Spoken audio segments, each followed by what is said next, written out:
Hi, I'm Glenn Rogers, and this is American Perspectives.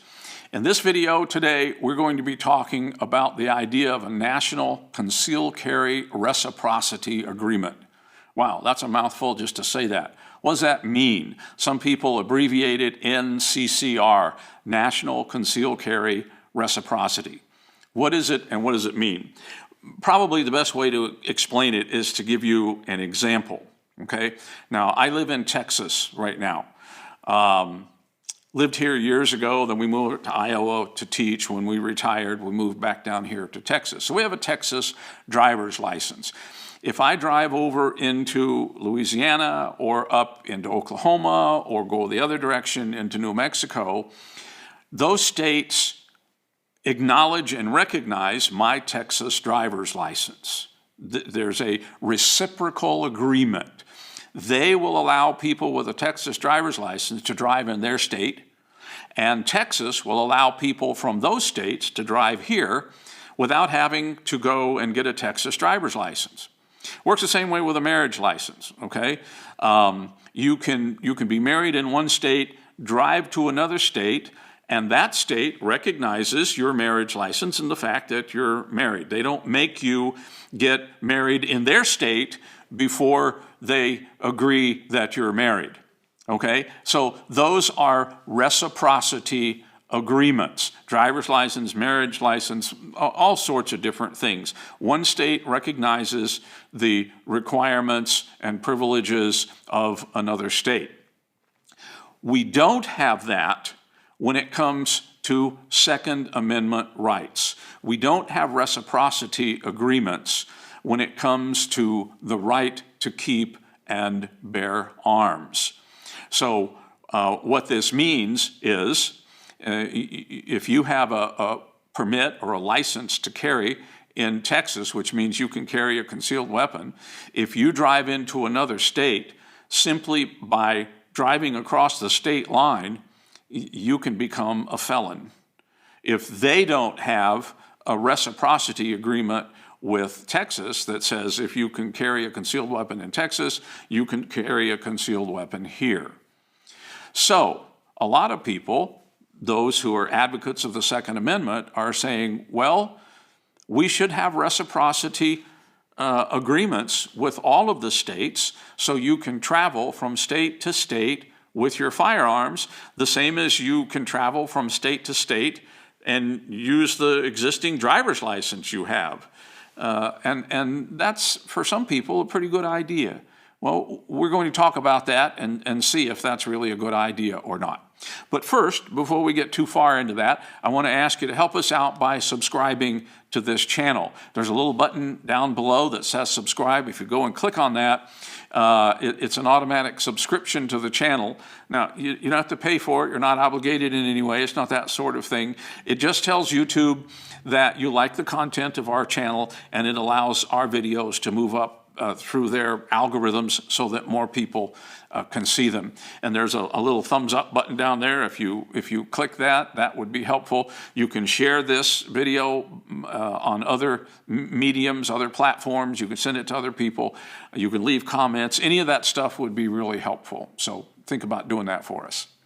Okay, so should we have a national concealed carry reciprocity agreement from state to state to state? I say yes, absolutely we should. Okay, why? Well, there are several reasons, I think, why.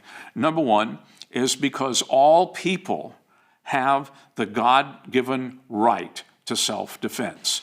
And that's one of the reasons why the Second Amendment exists. It didn't just have to do with a citizens' militia rather than having a standing army, and that was part of what the Second Amendment was about, but it also includes the idea of having the ability to defend oneself, and that is a God-given right that we have. We don't have to be victims of bad people. We don't have to stand around and let somebody stab us or shoot us or beat us up and take our property or whatever. We have the right to defend ourselves. And sometimes it's necessary to use a gun to do that. We have that right. And the Second Amendment says that that right shall not be infringed. Okay, now that leads us into the second thing. The second reason there should be a national concealed carry reciprocity agreement is because states do not have the right to deny you your constitutional rights. Now, I was talking with someone the other day, and I happened to bring this up, and they said, oh, yeah, states can do that. And that made me realize that a lot of people are under the impression that if a state government can get together and make laws that contradict your constitutional rights or deny you your constitutional rights, and that's okay because they're the state and they can do this if they want to. Well, I want to suggest to you that they can't. Now, they may do it, and if people don't, raise a fuss about it, they may get away with it, but is it really within the right of a state to ignore the Bill of Rights and take away from you some or all of your rights that you're given by the Constitution? I'm saying no, it's not acceptable. It's not okay for them to do that. Let me give you an example. The Constitution guarantees that you cannot be discriminated against because of race, religion, sexual orientation, sex, that sort of thing, okay? Now, you can't go from into a given state, we'll say, and them say, well, yeah, we know that you're not supposed to be discriminated against, but in our state, we don't particularly care for this religion. And so even though the First Amendment guarantees you freedom of religion, we don't like this particular religion, and so you can't practice that religion in our state. And that's our state law, and since we passed that law and we're the state, then that's okay, we get to do that. Yeah, I'm pretty sure that's not okay. I'm pretty sure that's not okay. So why do they get to infringe on our rights when the Second Amendment specifically says that you have the right to keep and bear arms, and that right shall not be infringed? You see, states don't have the right to do that. Nobody has the right to do that because that is one of the rights we have as American citizens. Okay, that's number two. Number three,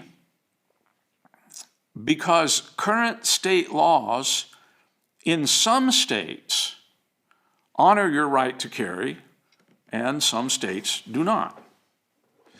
And at present, this is what I was saying before, at present, it's possible to drive from one state into another and suddenly, as soon as you cross the line, be guilty of a felony.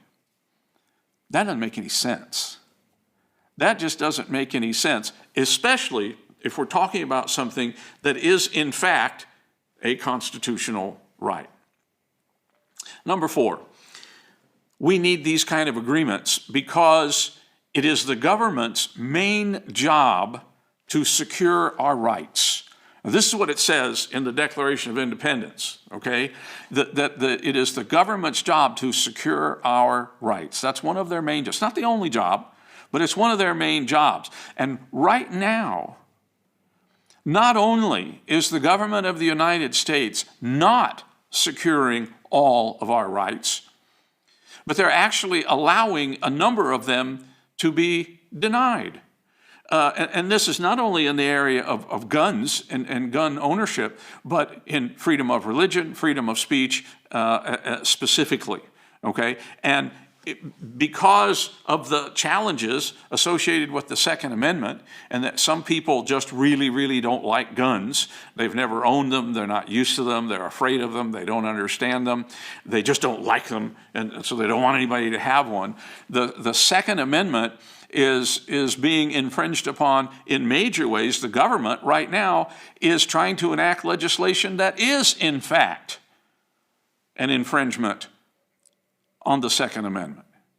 Okay, so we need pro-amendment people to take action and to secure our Second Amendment rights, one of which would include a national conceal carry reciprocity agreement that includes every state. So you can go from state to state to state to state to state with your weapons without breaking a law. Now, what sort of things are going to happen in order for us to accomplish this huge thing, getting a national conceal carry reciprocity agreement? Well, number one is you're going to have to spend a lot of time talking to, writing to, communicating with your elected representatives. And you can email every one of them, and you should do that multiple times, and you should talk to your friends and family and get them to do it. They need to be bombarded with communication from people who care about the Second Amendment and who want our rights to be available to us in every state, not just in some states. And another thing you can do is find out when your representative is going to be in your state. You know, they don't all just go to Washington and stay there. They come back to the state, and they have offices in their state. And you can go to their offices and sit down and talk with them. You can find out what their schedule is, and you can schedule an appointment and go in and sit down and talk with them. That's even better than writing them, okay? Go do that. If they get inundated by communication, whether electronic or in person, from people who are saying, we want you to defend our Second Amendment rights, then that sort of makes them stand up and take notice. Okay, and you need to do this with your state representatives as well. This is number two. Talk to your state representatives specifically about making your state an open carry state, and including the wording when someone applies for a permit, that the law says that an issue shall, or rather a permit shall be issued. There's two ways it can be worded. You see, they can leave it up to the local officials, in which case the law reads a permit may be issued, and then it's up to the sheriff or the police or whoever is in charge of it in that particular location, usually a county. And it's a may be, which means they can say yes, they can say no, it just depends. But if the wording of the law says a permit shall be issued, and it's issued to those who pass the background check and who take the class and who qualify at the range and so forth and so on, if they pass all that, then they will get a permit to carry. Now, you see, a lot of states don't have that. A lot of states don't allow that. And you need to talk to your representatives and make sure they understand this is what you want. And more citizens need to be proactive in taking that stand and making it known. Number three, we need to encourage them to submit, them being the pro-Second Amendment people, to submit more pro-amendment bills. Our elected officials who say they are pro-Second Amendment, most of the time they just sit around doing nothing, waiting for the gun control people, the people who don't like the Second Amendment, to come up with a bill that says we're going to take away this right and we're going to take away this right, and you can't buy that kind of gun, and you can't own this kind of gun, and you can't have this kind of a magazine feeding device for your gun. And they just sit around waiting for them to put this kind of stuff out. And what I'm suggesting is that the pro-Second Amendment people need to go on the offensive, and they need to get out there and start writing bills and submitting bills that stand firm and strong for the Second Amendment, and pass laws like a national concealed carry reciprocity agreement, so that people can travel from state to state and still have the ability to defend themselves. Now, for those of you who may not be sure that this is a good thing, okay, let me give you an example of this, because the gun control people say all sorts of things. They talk about, common sense gun control to end the epidemic of gun violence in this country and all this kind of stuff. It's all a bunch of baloney, okay? None of it's true. Let me give you an example of what kind of things really go on, okay? In the city of Chicago in 2020, and we're talking about the city, not the whole state where Chicago is, just the city of Chicago, which has the strictest gun control laws in the country, okay? The kind of stuff that the Congress is trying to push on everybody else right now, that already exists in Chicago. Okay, in 2020, there were 769 gun-related deaths. Okay, this is in the city that has the strictest gun control laws in the country, of the kind that Congress is currently trying to push on the rest of the states. In contrast, in the state of Maine, where residents are allowed to carry concealed, without a permit to do that, they're just allowed to do it because of the Second Amendment, there were a total of 22 gun-related deaths. Now, this isn't just in a city in Maine. This is in the entire state of Maine. Whatever they're doing in Maine, we need to do in the rest of the country. You see? They're doing something right up there in Maine. And there's not a lot of gun violence up there. There's not a lot of gun deaths in Maine. Look at Chicago, 769 compared to 22. What they're doing in Chicago doesn't work. And that's what they're trying to do for the rest of the country right now. Well, guess what? It's not going to work. It doesn't work in Chicago. It's not going to work anyplace else. What's happening up in Maine is what works. If people who want to deny you your Second Amendment rights were really concerned about safety, they would pay attention to the data and they would encourage gun ownership. Because the data says the more citizens who have guns and carry guns, the lower the crime rate is. And I've talked about that before. I've shown you books that have that data in there. So you want to make America a safer place to live? Then you need to help make sure that we have a national concealed carry reciprocity agreement in America that every state participates in. And a bill like that would keep states, individual states, from infringing on our right to keep and bear arms. It would clarify our Second Amendment rights. And right now, we need those clarified. Okay, those are my thoughts for today on that particular topic. I have another book that I've written. I've shown you this before, but I think you might like this if you're interested in guns at all. It's called The Truth About Guns. Basic information about guns, the Second Amendment, gun violence, and gun control. It's not a very big book. Wouldn't take a great deal of time to read it. You can get it from Amazon. But you might like this. Maybe you might like it and give it to somebody else to read if they're not real sure about guns. Thank you for watching today. We appreciate it. Remember to hit that subscribe button for us if you can, and I hope you'll tune in to some more of our videos. Thank you.